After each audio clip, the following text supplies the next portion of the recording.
Bueno, chicos, muy buenas tardes. Hoy vamos a continuar con nuestro segundo módulo, nuestra segunda parte de nuestra introducción a la fisiología. Y puntualmente hemos comenzado con ventilación, ¿cierto? Entonces vamos a continuar, ventilación parte 2 y oxigenación para finalizar pues la introducción de fisiología y todo el módulo de respiratorio que quede muy claro. Espero que tengan una súper semana, espero que estén súper motivados. Y bueno, dispuestos cada día a aprender mucho más. Vamos a compartirles pantalla. Vamos a descargar nuestra presentación.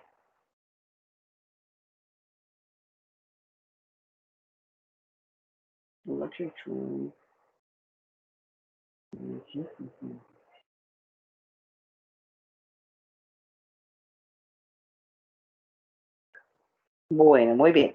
Entonces vamos a continuar donde nos quedamos la clase pasada. Acuérdense que habíamos hablado del ciclo ventilatorio, las fases del ciclo respiratorio, que era ciclado, límites, que era presión, la presión inspiratoria pico, habíamos hablado de la presión positiva al final de la expiración, de la presión plato o presión meseta, que era la misma que nos eh, asemejaba o llegaba a ser muy similar a la presión alveolar, ¿cierto? Y pues ahí quedamos, finalmente hablando del CPAP y de la capacidad residual funcional. Alcanzamos a hablar del autopip. Entonces voy a hacerles un pequeño resumen y vamos a resumir todo con unas gráficas, ¿listo? Para que pues puedan entender. Vamos a hacer un resumen para los que de pronto quedaron de pronto con dudas, aunque pues es la idea del sincrónico, es aclarar las dudas precisamente que vamos a hacer, no sé si mañana pasado, yo creo que mañana si alcanzamos. Entonces, muchachos, esta es la curva. Acuérdense que hay diferentes tipos de curva y estas curvas quiero que las tengan muy claras. Nosotros tenemos o podemos realizar la interpretación de la vía aérea con curvas de presión, como ven acá en la parte superior en el eje de las X, contratiempo que se encuentra en el eje de las Y, flujo contratiempo o volumen contratiempo. Repasemos y recordemos que cuando hablamos de presión, estamos hablando de una fuerza, ¿cierto? Habíamos definido una fuerza que se ejercía sobre una superficie para generar el desplazamiento de un volumen. Puntualmente el desplazamiento del volumen, hacemos referencia al volumen corriente, volumen minuto, es decir, al aire que va a entrar en la vía aérea. Que en el transcurso de esa anatomía, por los cambios que habíamos explicado en el diafragma, necesitamos generar una presión negativa y vencer unas resistencias. La resistencia del circuito pulmonar cuando tenemos intubado a un paciente, evidentemente tiene el tubo orotraqueal y el circuito que va conectado hacia pues la ventilación mecánica invasiva. Todo eso genera una resistencia importante de la vía aérea. Y por otro lado, también tenemos que vencer la resistencia de distensibilidad del alveolo, de la presión que genera la caja torácica contra los pulmones y la pleura contra los pulmones, es decir, la presión transpleural y la presión transtorácica, ¿cierto? También hablamos de vencer, pues obviamente, esa resistencia de la vía aérea, cuya condición o cuya resistencia va a aumentar dependiendo de las condiciones fisiológicas del paciente. No es lo mismo vencer la resistencia en un paciente asmático, ¿cierto? Que tiene una inflamación crónica de la vía aérea, a, pues, en un paciente estructuralmente sano, ¿cierto? Y con base a ello, necesitamos diferentes tipos de presiones que van a surgir en cualquiera de los ciclos, en cualquier parte del ciclo respiratorio. Ya vamos a recordar las partes del ciclo respiratorio. Y a su vez podemos presentar variables o distensibilidades que hay que objetivizar y que solo en un punto, que es la pausa inspiratoria en la presión meseta, se pueden apreciar, ¿cierto?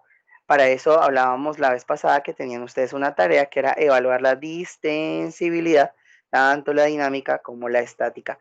Entonces repasemos, esta es la curva de presión contra tiempo. Miren que en este momento se ejerce una presión alta relativa en inspiración. Este es todo el ciclo respiratorio. Acuérdense que el ciclo respiratorio contiene la inspiración, la meseta posteriormente y la expiración, ¿cierto? Acuérdense que en la ventilación mecánica yo hago un paso de la inspiración a la expiración mediante el ciclado y que yo puedo ciclar por flujo, por volumen, por presión o por tiempo. En este caso estamos hablando de la curva presión-volumen, entonces necesitamos que ese circuito cambie por presión. Entonces aquí ejercemos una presión máxima, el ventilador mecánico ejerce una presión, esa presión es la misma que se genera en un proceso inspiratorio, en una respiración espontánea, ¿cierto? Entonces la inspiración genera una presión máxima para que se vence esa presión y pueda ingresar el flujo. Entonces analicémosla en detalle. Tenemos una presión. Primera observación que yo tengo es que miren que la base de la curva de presión no es cero, porque esa curva no inicia desde cero, si se dan cuenta, inicia más o menos desde 10 o 20. Entonces la primera pregunta es, esa área bajo la curva que no está en cero, ¿qué significa? ¿Por qué no? O sea, ¿por qué me llama la atención a mí que la presión inspiratoria arranca no desde cero? Y miren que la presión expiratoria también llega a un punto que declina y no declina en la base de la curva. Eso ustedes ya se lo tienen que preguntar y creo que ya lo pueden resolver con base en el conocimiento fisiológico que hasta ahora tienen, ¿cierto? Pero vamos despacio. En ese circuito inspiratorio tenemos una presión. Esa presión va aumentando hasta el punto máximo, hasta el punto que llega a la presión inspiratoria pico o presión pico inspiratoria o PIP. Yo genero una presión hasta que llega un punto en que se van a abrir las vías aéreas, que se abre el alvéolo. Analicemos esos cambios con la curva de flujo-volumen y curva flujo-tiempo. Miren cómo en el inicio de la curva, pues el flujo es nulo, cero. Luego el flujo automáticamente ingresa. ¿Cuándo qué? Cuando se genera una presión, ¿cierto? Cuando se genera el alza de presión en el inicio de la inspiración, automáticamente aumenta el flujo. Empieza a entrar el aire hasta que llega a un punto máximo. ¿Cuál es el punto máximo en el tiempo? Cuando ya llegamos a la presión pico inspiratoria, no va a variar, ¿cierto? No va a variar solamente hasta que se venza la presión inspiratoria pico. Cuando ya se vence la presión inspiratoria pico, hay un descenso súbito del flujo. Yo entré todo el flujo a medida que empiezo en la curva a inspirar, empiezo con una presión, alcanzo la presión máxima, es decir, el flujo se mantiene, finalizo esa presión máxima y ya empieza a descender, o sea, empezamos en meseta, perdón, entonces ya hay cero flujo inspiratorio y es cuando se genera la pausa. Miren la pausa acá, toda la meseta no hay flujo. Acuérdense que eso explica por qué en la meseta, esta que están viendo arriba, es la pausa inspiratoria que yo genero en el ventilador para generar o apreciar la presión plató meseta. La presión meseta entonces va desde el fin de la presión inspiratoria pico hasta el inicio del descenso de la expiración, ¿cierto? Ahí va la presión meseta. En la presión meseta no hay flujo, ustedes lo pueden apreciar acá, hay cese de flujo, por eso es que se asemeja a la presión alveolar, ¿cierto? Y posteriormente en la expiración, ¿cierto? Pues, ¿qué pasa con el flujo? Decrece a negativo, porque en la expiración yo boto todo. Entonces yo tengo que hacer un vaciamiento alveolar, ¿cierto? Un vaciamiento pulmonar. Por eso hay un descenso en la curva de la presión para luego respirar nuevamente o llegar al punto de cierre y volver a generar una nueva inspiración y por ende debe estar en la línea basal de cero. O sea que la curva realmente del flujo pulmonar sería de esta forma. Inicio la presión, aumenta el flujo, se mantiene hasta llegar a la presión inspiratoria pico, luego empiezo la meseta, por ende el flujo llega a cero, hay una pausa inspiratoria y posteriormente en la expiración el flujo se invierte a negativo y vuelve a su línea basal. Que esa sería la curva de flujo contra tiempo, ¿cierto? Que se asemeja obviamente o que concuerda con los eventos fisiológicos que hemos visto en la presión contra tiempo. Hasta acá creo que vamos bien, voy a hacer una pequeña pausa para que puedan retomar. Yo voy a hacer esto lo más didáctico posible, entonces, porfa, eh, retomen, retomen automáticamente lo que hemos hablado y vuelvan a repasar la curva. Eso es muy importante. Necesito que vuelvan a repasar la curva para que les quede claro y vamos a profundizar entonces un poquito más en la curva. Voy a darle, yo creo que 2 minutos para que puedan repasar nuevamente. Entonces, esperen, yo vuelvo a la presentación. Yo vuelvo a la clase. Les voy a hacer una pausa, ¿listo? Pausa, 2 minutos, repasen la curva de presión contra volumen, repasen la curva de presión tiempo y vamos a repasar conceptos de PIP, PEP Presión plato, pausa inspiratoria de flujo, ¿listo? 3 minutos y continuamos.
Bueno, yo creo que ya tuvieron bastante tiempo para poder repasar. Entonces vamos a continuar muchachos, que está súper, súper interesante. Vamos a retomar la curva, ¿listo?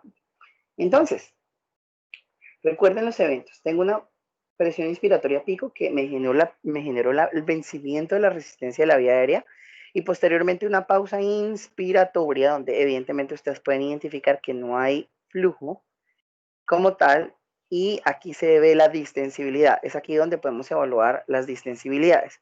Luego tenemos la expiración. Entonces acuérdense que en la expiración es cuando ya definitivamente hay cese de flujo y el flujo se vuelve inverso. Pero miren que en el descenso de esa presión, ¿cierto? Llegamos a un punto inferior acá donde la presión disminuye. Evidentemente ya el alvéolo se ha vaciado, obviamente no totalmente, y esa es la explicación de esta presión inferior, que es la presión positiva al final de la expiración. Es positiva básicamente, ¿por qué? Porque aquí hay un volumen, todo esto genera un volumen. ¿Cómo se llama ese volumen, muchachos? Muy bien, el que respondió, excelente. Muy bien, a todos ustedes. Se llama la capacidad residual funcional. Y la capacidad residual funcional la dan los neumocitos tipo 2 que producen puntualmente el surfactante pulmonar. Entonces, el surfactante pulmonar actúa como precisamente ese líquido que va a generar un coeficiente de rozamiento importante que previene la atelectasia, es decir, el retroceso completo elástico de los alveolos, y eso va a mantener ese volumen y por ende la presión no va a ser igual a cero. Entonces, ¿cuáles son los eventos fisiológicos que se presentan? Uno, una caída de la presión para generar un cese de flujo, ¿cierto? Que se da en la meseta, y eso la redistribución del gas, ¿cierto? En ese momento los materiales elásticos, ¿qué pasa con los alveolos? Disminuye la presión tras un periodo de tiempo al mismo volumen. Y eso va a generar el reclutamiento alveolar y por lo que les explicaba, pues el surfactante pulmonar es el más importante ahí. Cuando yo hago referencia a la distensibilidad, yo tengo dos tipos de resistencias que me generan una distensibilidad. Una distensibilidad tanto dinámica y una distensibilidad estática, que fueron las dos preguntas que yo les hice. Cuando les refería o les hacía referencia a la distensibilidad dinámica y la distensibilidad estática, pues es muy sencillo. La distensibilidad estática hace referencia a estática, quieto, hace referencia a la resistencia de la tráquea, a la resistencia del circuito pulmonar. Entonces, ¿dónde se puede ver precisamente ese tipo de distensibilidad? Fácil. en la inclinación de la pendiente de la presión inspiratoria pico. Si yo tengo una pendiente, por ejemplo, como esta, inclinada, quiere decir que es mayor la resistencia. Miren cómo esta pendiente es mucho menos inclinada, más hacia la izquierda, y eso habla de que la resistencia en la vía aérea fue menor. Pongamos el contexto de un paciente con una aspiración de líquido amniótico meconial o con una neumonía severa o con una laringotraqueitis. Evidentemente, pues la resistencia va a ser mayor y por ende la presión inspiratoria pico va a reflejar pues una curva mucho más inclinada, ¿cierto? Aumentando el PIB. Entonces el PIB ya no va a ser de 15, por ejemplo, sino va a tener un paciente con una presión pico inspiratoria en 30, lo cual pues es bastante alto, ¿cierto? A eso hago referencia con la presión inspiratoria pico. Ahora, la distensibilidad dinámica, como el nombre lo dice, dinamismo, se ve o se hace referencia en la pausa inspiratoria cuando hay cese de flujo. ¿Cómo lo pueden apreciar ustedes directamente o cómo se puede observar? Pues básicamente hagan de cuenta el ejercicio del globo como tal. Entonces yo soplo, ¿cierto? Voy a generar un soplido bien importante en el globo. Al principio es muy difícil, presión inspiratoria pico. Luego cuando yo supero la resistencia, la presión inspiratoria pico es muy sencillo y cuando yo dejo de soplar, pues se da una relación de cese de flujo donde el globo es estático. Entonces el globo puede cerrarse un poquito, eso se llama distensibilidad dinámica, puede cerrarse mucho. ¿De qué depende la distensibilidad, sea dinámica o estática? Bueno, puntualmente aquí la dinámica, pues de las propiedades elásticas del surfactante pulmonar.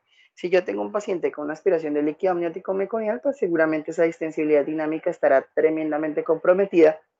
Y básicamente eso cómo se va a reflejar. Si esta es la presión plato, esta que estoy tocando acá, presión plato o meseta, entonces la diferencia entre la presión plato y meseta, si la distensibilidad dinámica es la que está comprometida, o sea, esta distensibilidad de acá, pues la relación entre la PIP y la meseta, es decir, la PIP y el plató, va a estar disminuida. La curva va a estar mucho más chatica, mucho más aplanada o más juntos en ese segmento. Evidentemente, porque yo no tengo tanta resistencia en la vía aérea, pero sí hay una resistencia importante acá, pues van a quedar juntos, porque hay una resistencia de la distensibilidad. Pero si por el contrario la distensibilidad dinámica no está comprometida y está comprometida la estática, pues la curva va a ser mucho más inclinada y por ende la PIB va a estar mucho más aumentada. Entonces la diferencia hace referencia a la resta entre la presión inspiratoria pico y el plató, pues va a ser mayor a 1, va a estar aumentado, ¿listo? Aumentado quiere decir que el problema está en la resistencia de distensibilidad dinámica, estática, perdón, disminuido, vamos a tener un compromiso en la distensibilidad dinámica. Y ese es básicamente el argumento, ¿listo? Espero que les haya quedado supremamente clarísimo, muchachos. Esa es la diferencia y eso se ve explicado en la curva de flujo. Y ya el volumen es muy sencillo. Miren, un flujo continuo dado por una presión inspiratoria pico, pues genera aumento del volumen. Luego en la meseta o pausa inspiratoria, pues el volumen se mantiene. Todo este que inspiró, la sumatoria del mismo, ¿cierto? Y posteriormente, al disminuir ese flujo y la presión, pues se expira totalmente el volumen. ¿Listo? Eso es básicamente contra el tiempo. Bien. Vamos entonces a hablar de la distensibilidad estática y dinámica. Ya habiendo entendido esto es muy sencillo. Miren esta curva. En esta curva se aprecia ampliamente una disminución entre la relación del pico y la meseta con respecto a esta. Entonces, aquí ustedes qué dirían, muchachos, que hay compromiso de la distensibilidad dinámica o estática. Si yo hago una relación entre la pico y la meseta, evidentemente está disminuido. Entonces, ¿qué está comprometido, el alveolo o la vía aérea? Responde Nicolás Leal. Muy bien, Nicolás. Estaría comprometido el alveolo. Evidentemente hay un compromiso de la distensibilidad dinámica. La distensibilidad estática o las resistencias de la vía aérea están totalmente conservadas. Miren este ejemplo, este es totalmente lo contrario. Aquí tenemos un bucle o una curva en la cual la presión pico es muy elevada. Eso quiere decir que la resistencia de la vía aérea está totalmente comprometida. Y eso aumenta la diferencia entre la presión pico y la presión meseta o presión plató. Entonces aquí hay compromiso de la distensibilidad dinámica o de la distensibilidad estática. Responde Laura. Muy bien, Laura. Hay un compromiso entonces de la resistencia de la vía aérea y por ende de la distensibilidad estática. Es muy, muy sencillo, muchachos. Es supremamente, digamos, sencillo. Miren acá la diferencia tan tremenda. Hay un aumento de la resistencia y la resistencia de la vía aérea, evidentemente. Bien, yo creo que lo estoy entendiendo muy bien desde ese punto de vista y quedó muy claro esa parte. Vamos entonces a continuar. ¿Cuáles son las variables entonces que pueden modificar la oxigenación de un paciente? Ojo, ya vamos a empezar a hablar de oxigenación. Oxigenación puntualmente hace referencia al transporte del oxígeno, desde que se inspira hasta que llega al alvéolo. Estamos hablando de fisiología pulmonar aún.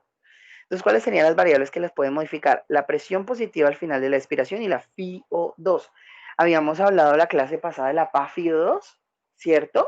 Que nos definía el trastorno de oxigenación y aprendimos desde el punto de vista ventilatorio cuáles eran las fallas ventilatorias más frecuentes, que era la tipo 1, tipo 2 y tipo 3, y vimos su fisiopatología. Entonces, las variables que pueden ayudar a modificar la oxigenación son la presión positiva al final de la expiración o el PP.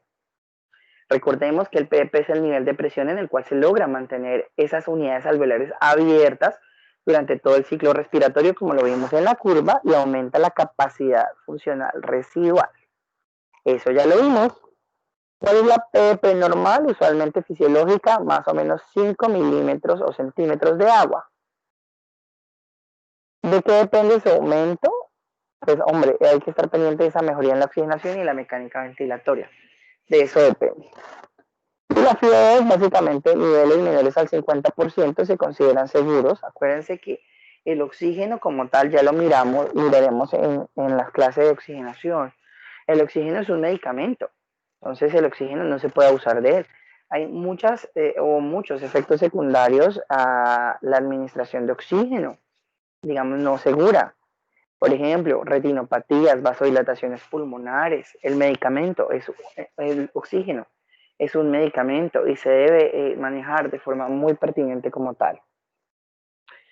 Por ende, ¿cuál es la regla para que ustedes manejen de ahí en adelante en sus pacientes, en hospitalización, en urgencias, en unidades de cuidados intensivos, cuando trabajen en las mismas? La regla es, se debe establecer el nivel más bajo de FIO2 requerido para lograr una saturación de oxígeno satisfactoria. Una oxigenación, saturación de oxígeno satisfactoria está entre 88 y 92%. Pensemos en el caso de un paciente con una cardiopatía de alto flujo, como las que vimos, por ejemplo, un ductus arterioso persistente. Acuérdense del hiperaflujo pulmonar. ¿Qué pensarían ustedes de un paciente que tenga una FIO2 alta con un ductus abierto? Va a generar vasodilatación pulmonar y eso va a empeorar el ductus y el cortocircuito. Entonces, menor FIO2 para mantener una oxigenación satisfactoria. ¿Listo? Eso es muy importante. Hablemos del volumen corriente. Yo les he hablado mucho del volumen corriente, pero a ciencia cierta, pues ustedes hasta ahora no saben qué es el volumen corriente. Y esto es referido a la cantidad de aire que se va a entregar precisamente al paciente. Es la cantidad total de aire que se da al paciente. Básicamente, el volumen corriente fisiológico o normal es de aproximadamente en niños 5 a 7 cc o mililitros por kilo de peso.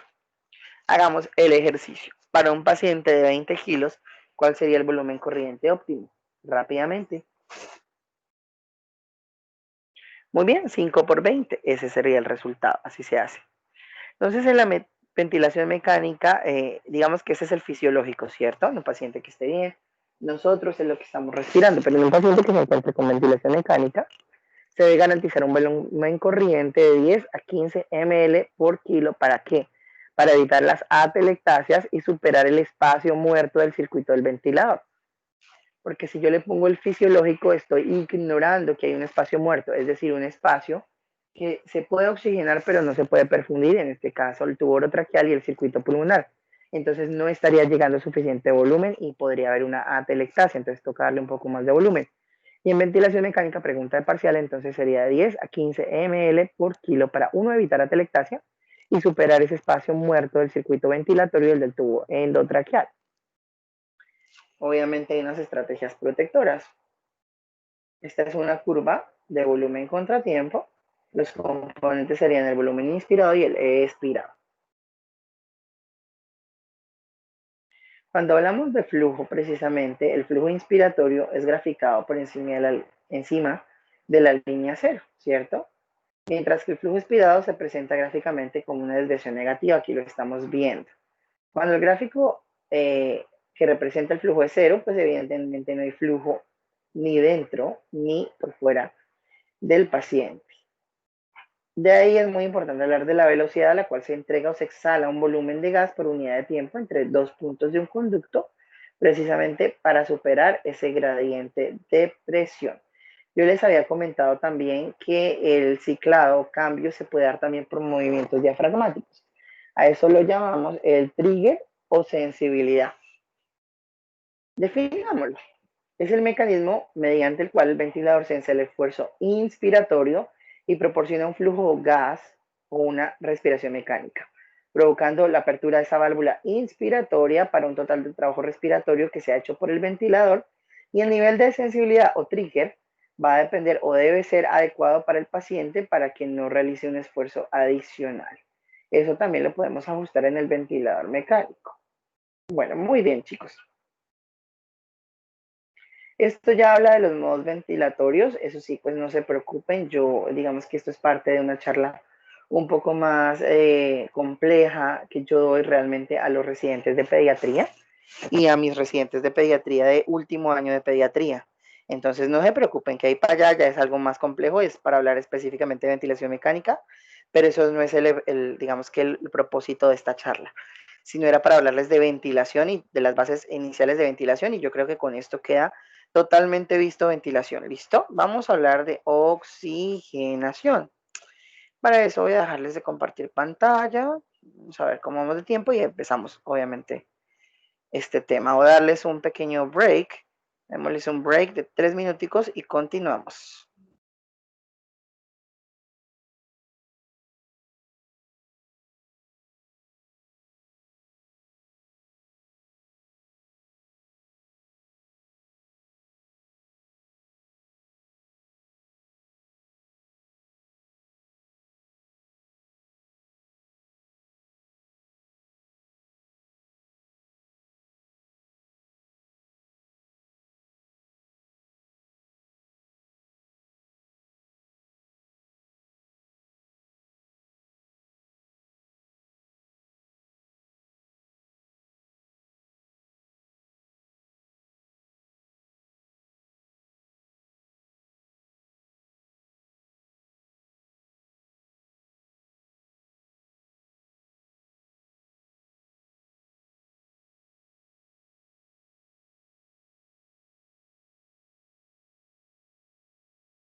Bueno, bueno, muy bien, vamos a hablar un poquito de oxigenación, muchachos. La oxigenación es supremamente sencilla. Entonces, bueno, para mí, espero para ustedes también. Entonces, miren, nada, esto es básicamente principios fisiológicos y física. La oxigenación es muy sencilla, la alveolar, ¿no? Porque ya con variables hemodinámicas vamos a ir aumentando el nivel de dificultad y va a ser mucho más complejo. Por eso es que es importante que tengan primero claros estos conceptos. Entonces, la oxigenación, como les venía refiriendo, hace referencia al modo en cómo llega el oxígeno a los alveolos, para que me entiendan. Fácil, vamos a tener dos escenarios. Tenemos el primer escenario es básicamente a nivel Bogotá y el otro escenario es a nivel Villavicencio. Entonces, el aire que nosotros respiramos acá, por algo dicen, uy, es que es mucho más chévere respirar el aire de Villao a respirar el aire de Bogotá. Entonces, en estos procesos de oxigenación, hombre, es una carrera larga para que ustedes comprendan cada proceso. Para eso es muy importante, o sea, no es lo mismo, hombre, también no es lo mismo respirar oxígeno aquí en Villavicencio, a usted ir a la Himalaya, a Katmandú, en la India. ¿En la India sí es Katmandú? Sí, sí, sí, sí. Ir a Katmandú a Nepal, perdón, Dios mío, qué bruto. Nepal, Katmandú queda en Nepal. Entonces no es lo mismo que usted respire aquí a que usted respire allá en Nepal, específicamente a, no sé, 8.600 metros sobre el nivel del mar, que es el punto más alto del Everest, ¿no? Entonces, de hecho, en este módulo de fisiología, que es a veces difícil para ustedes, nosotros para aprender variables de oxigenación vamos a ver unos documentales del Everest, vamos a hacer unos ejercicios muy importantes, vamos a aprender sobre gasto cardíaco. Bueno, no se imaginan la cantidad de conocimiento tan impresionante que está esperando por ustedes. Pero bueno, empecemos, siempre digo yo, empecemos a gatear, de la mano para luego empezar a correr y luego hablar de términos científicos y hablar de conceptos como diferencia alveolar arterial de oxígeno, de saturación venosa de oxígeno, rata de extracción de oxígeno, variables de perfusión, de oxigenación, de ventilación. Bueno, eso es más complejo. Lo van a aprender evidentemente en las próximas semanas, pero pues vamos empezando un contexto más sencillo para que entiendan qué es oxigenación. Entonces, ¿por qué razón es mucho más fácil respirar aquí en Villavicencio que respirar en el Himalaya? Pues básicamente por la presión barométrica. No es lo mismo la presión atmosférica de aquí de Villavicencio y la presión atmosférica en el Everest.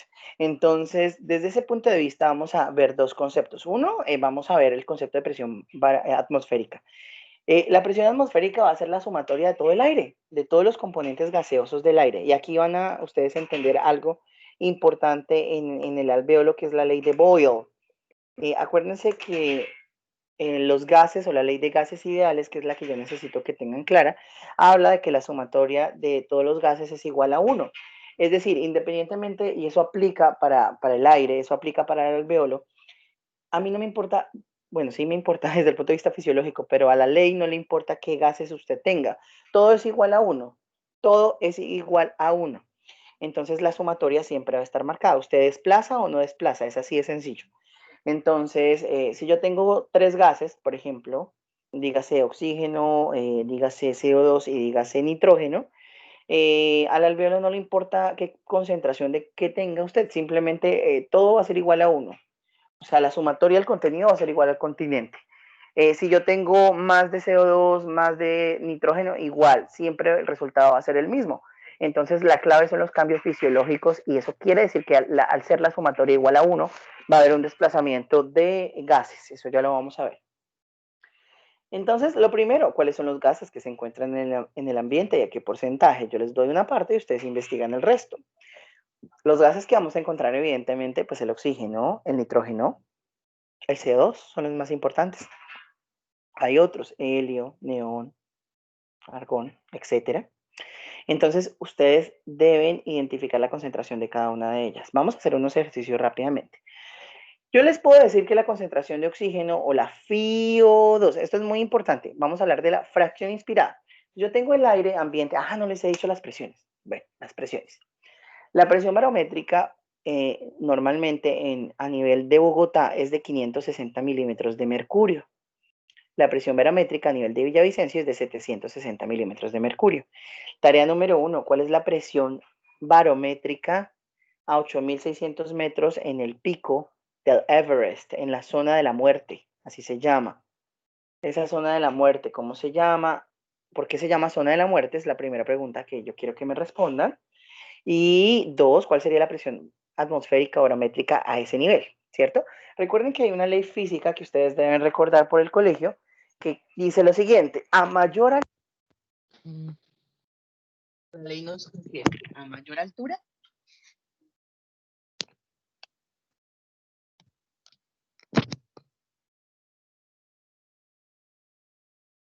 disculpen, tuve un problema técnico de sonido. La ley nos refiere que a mayor altura, menor presión barométrica. Es decir, nosotros tenemos una relación inversamente proporcional a la altura. Ejemplo, ¿dónde será mayor la presión barométrica? ¿En Santa Marta o en Bogotá? En Santa Marta, en Santa Marta, porque tenemos una menor altura, ¿cierto? En Bogotá es una mayor altura, hay menor presión barométrica, por eso la presión barométrica de Bogotá es de 560 milímetros de mercurio y la de Villavicencio es de 760 milímetros de mercurio. Fácil. Bien, entonces hablemos de las fracciones inspiradas de oxígeno. Cuando yo respiro, ¿qué cantidad de esos elementos que están en el ambiente, pues yo estoy inspirando? El más importante, evidentemente, es el oxígeno. Nosotros necesitamos oxígeno. Entonces, la fracción o la FiO2 o fracción inspiratoria de oxígeno es de 20.93%. Eso en los libros de, digamos, de neumología, pero para efectos prácticos yo les había dicho 21%. Entonces, de esa presión barométrica yo inspiro el 21%. Entonces, la pregunta sería, ¿cuál es la presión? O sea, ¿qué es lo que varía con la altura? ¿La FIO2, es decir, la fracción inspiratoria de oxígeno, o la presión inspirada de oxígeno? ¿Quién me puede responder? Muy bien. Entonces, lo que varía no es la fracción inspirada de oxígeno. Usted siempre va a respirar donde quiera que usted vaya, en el Everest, en el Himalaya, en Bogotá, en Santa Marta, en Katmandú, donde quiera, usted solamente va a respirar el 21% de oxígeno. Pero es la presión inspiratoria la que varía, porque la presión sí depende, o sea, de esa fracción inspirada de oxígeno, usted respira una presión. Y esa presión sí va relacionada con la presión barométrica y sabemos que la presión barométrica modifica con la altura. Hagamos un ejercicio rápidamente.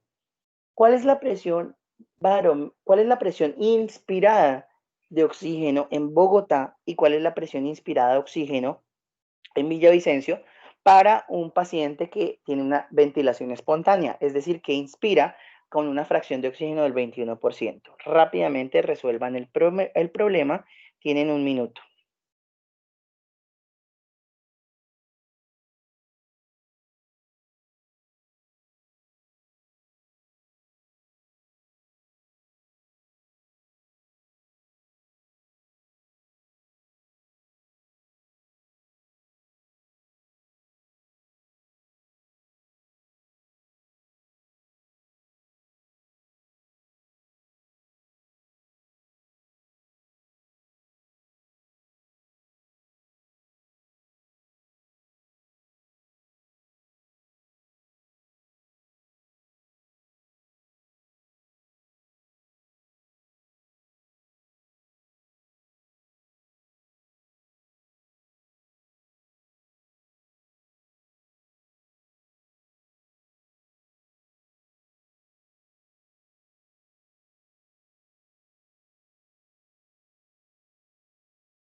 Muy bien, muchachos, entonces espero que ya tengan la respuesta. Muy fácil, pues hacemos una regla de tres. Si, por ejemplo, la FIO2 es del 21%, ¿no? Entonces ya sabemos que tenemos que sacar el 21% de esa presión atmosférica, ¿verdad? Esa sería la presión inspirada de oxígeno. Entonces, ¿cuál es el 21% de 560 milímetros de mercurio? Pues lo multiplicamos, hacemos regla de 3 por 21%, 0.21 es igual a 117.6. Es decir, la presión inspiratoria de oxígeno a nivel Bogotá sería 117.6 milímetros de mercurio. Y ojo con esto, porque yo les dije que la presión arterial de oxígeno es de 60 milímetros de mercurio, de 60 a 80 milímetros de mercurio, que es lo normal. Entonces, ¿cómo desciende? Si yo inspiro eso, ¿cómo es que llega solamente a la arteria 60 milímetros de mercurio? Entonces restemos 117.6 menos 60. ¿Dónde están esos 57.6 milímetros de mercurio que hacen falta, muchachos? Eso es lo que vamos a ver en oxigenación, para que se vayan emocionando. Y la respuesta al otro, pues a nivel, pues nosotros, ¿qué presión inspiratoria de oxígeno estamos respirando? Pues fácil. Villavicencio, 760 milímetros de mercurio por el 21%. Eso quiere decir que la presión inspiratoria de oxígeno para Villao es de 159.6. 159.6. ¿Quiénes respiramos más?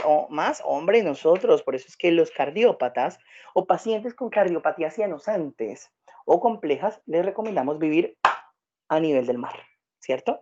O les dicen, no, pues en Bogotá saturan 78, 82, están súper morados, pues, cianóticos. Y se vienen a Villa y saturan 94. Claro, porque están teniendo una mayor presión inspirada de oxígeno, muchachos. Bien, continuemos. Fácil. Pero bueno, antes de hablar, y yo creo que eso es parte de mañana, de la clase de mañana, de todo esto que tiene que ver con la ley de gases ideales, de la presión de vapor de agua, de la diferencia alveolar arterial de oxígeno, pues vamos a ver primero dos conceptos súper importantes antes de ver pues la fórmula de la presión alveolar de oxígeno, que yo creo que es lo que vamos a trabajar mañana conjunto con el taller del Everest. Ya les voy a dejar la tarea para la segunda hora. Entonces, hablemos de dos conceptos súper importantes. El primer concepto se llama el shunt intrapulmonar y el otro concepto se llama espacio muerto alveolar. Quiero que hoy aprendan muy bien esos dos conceptos. Entonces, cuando hablamos del shunt intrapulmonar y del espacio muerto, hablamos de la relación que existe entre la ventilación y la perfusión. Ustedes ya aprendieron que era ventilación, volumen minuto, volumen corriente, eh, modificado por las presiones que acabamos de ver en clase, ¿cierto? Desde la semana pasada las empezamos a ver. Entonces, mis estimados pequeños, miremos BQ. La ventilación se grafica como una V y la Q es la perfusión. Entonces, aquí lo que nos interesa es, para poder definirlo es la relación, es decir, la división entre la ventilación y la perfusión. Yo puedo tener una BQ igual o relación BQ igual a 1. Es decir, que la ventilación sea igual a la perfusión, yo puedo tener una relación ventilación-perfusión menor a 1, una relación mayor a 1. Empecemos, imaginémonos dos alvéolos, ¿verdad? Los alvéolos están rodeados de vasos sanguíneos, acuérdense la difusión, y la difusión a nivel de la membrana alveolo-capilar. Entonces yo tengo ingreso de oxígeno a los alvéolos, ellos van hacia la membrana alveolo-capilar y pasan hacia los capilares que tienen un flujo sanguíneo, ¿cierto? Para finalmente pues llegar al corazón. Eso es muy importante. Entonces, pensemos, un escenario en el cual haya buena ventilación, es decir, llegue el oxígeno hasta los alvéolos, pero no haya perfusión, no haya flujo sanguíneo. No va a haber intercambio gaseoso, evidentemente, por más que haya oxígeno en el alvéolo, pero si no hay perfusión, pues grave.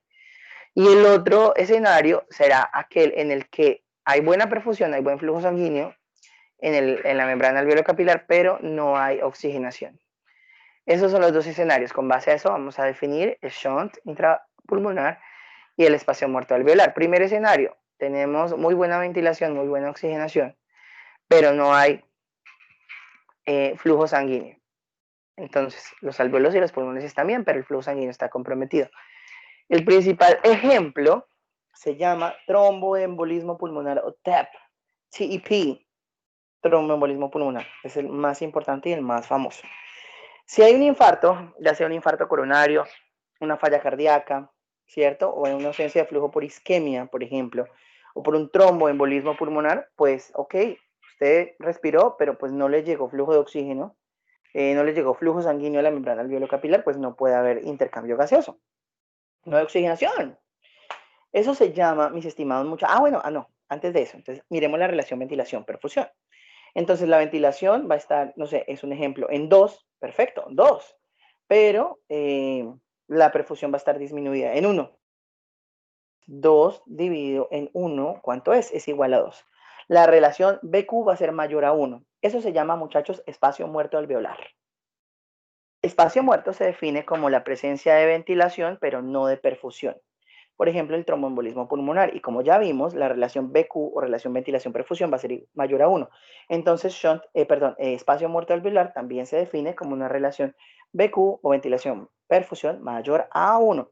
Ejemplos, infarto con el miocardio, isquemia de cualquier tipo, tromboembolismo pulmonar.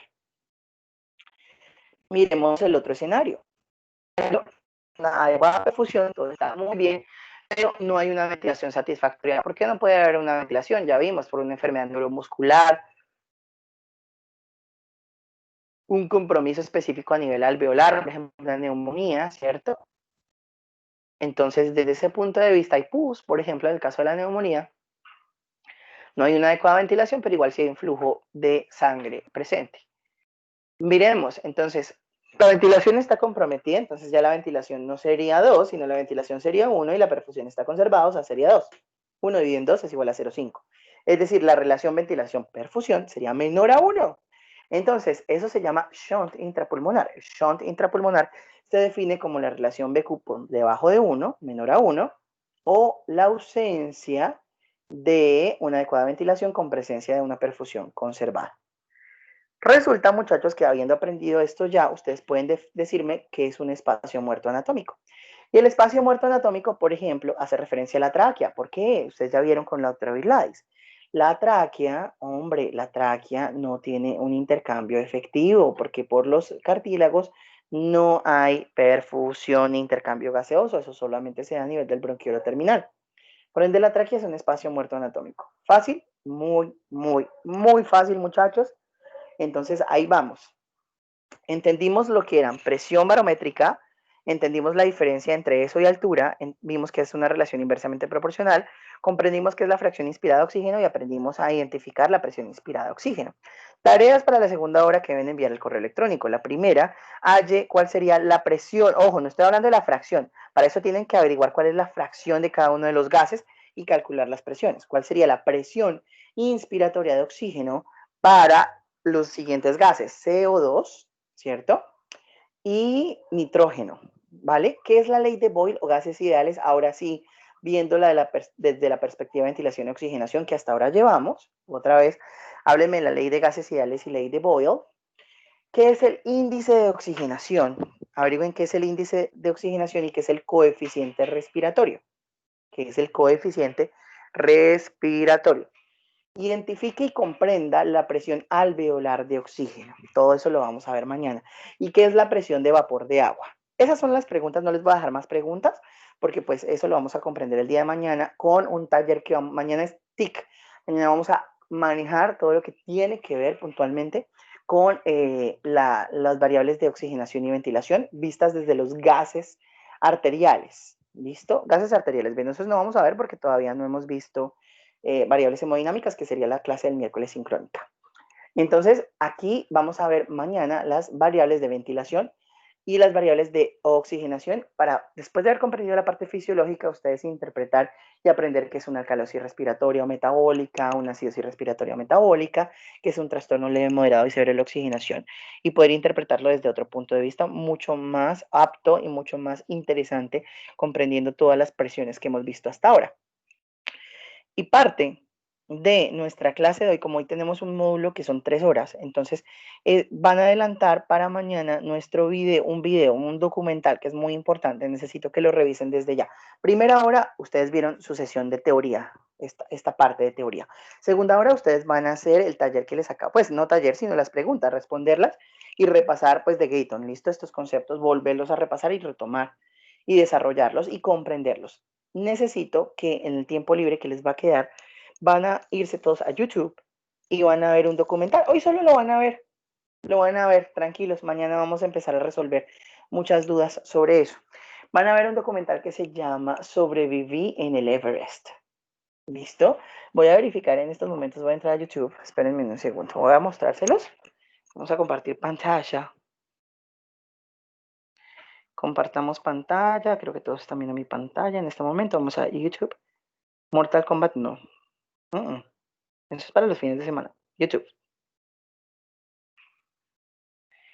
Y vamos a buscar. Eso les aclaro que estas búsquedas son de mi esposa, ¿no? Maripositas para mi hija. Vamos a poner acá. Ay, me perdí. Ya, sobreviví al Everest. Esta, muchachos. Se lo tienen que ver completico ahorita. Es de 40 minutos, no es muy largo. Esa es la tercera hora, ¿listo? Sobreviví al Everest, por favor, se lo van a ver. Sobreviví abandonado en el Everest. Súper completo, por favor, se lo tienen que ver. Y quiero que lo miren, ya voy a cerrar acá.